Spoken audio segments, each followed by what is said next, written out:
मैं आपकी क्या खिदमत कर सकता हूँ? कैसा गैर दिलचस्प सवाल है।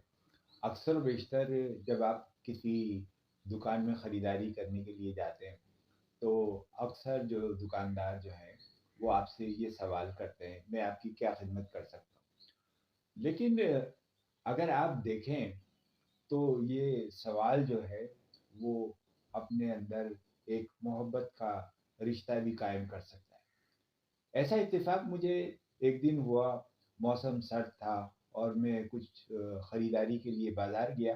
दुकानों में अशिया को देखता हुआ गुज़र रहा था, जिसे विंडो शॉपिंग कहते हैं।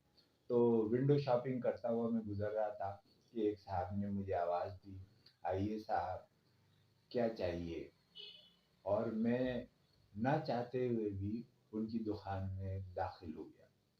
जब मैं उनकी दुकान में दाखिल हो गया, तो उन्होंने कहा, "आप चाय पिएँगे?" मौसम सर्द था और मुझे चाय की ज़रूरत महसूस हो रही थी।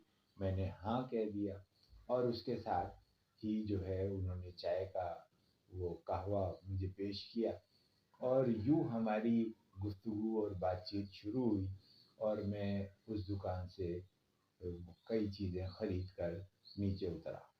तो ये एक ताल्लुक है जो आपका दुकानदार से फ़रोख्त करने वाले से होता है और वो उस वक़्त होता है जब वो किसी बात का इज़हार कर ये ताल्लुक उस वक़्त कायम होता है जब आपका किसी गाहक से अच्छा रिश्ता कायम होने के लिए आप कुछ अच्छी बातें करते हैं, कुछ अच्छे जुमले कहते हैं और जब कुछ अच्छे जुमले कहते हैं, तो जवाबी तौर से उसकी तरफ से भी ये मोहब्बत भरा जवाब आता है और यूँ आपका ताल्लुक जो है, वो आगे बढ़ता है।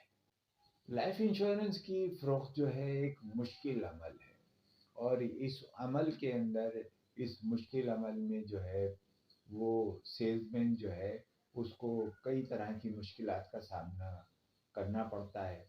लेकिन अगर वो इन मुश्किलात पर जो है साबित कदमी से जमा रहे और इन मुश्किलात का मुकाबला करे और उनका हल सोचे, तो उसे कामयाबी भी होती है। जो लोग मंसूबाबंदी कर लेते हैं, काम के बारे में सोच लेते हैं और अपने काम को एक मंसूबे के तहत आगे बढ़ाते हैं, उन्हें कामयाबी बहुत आसानी से हो जाती है।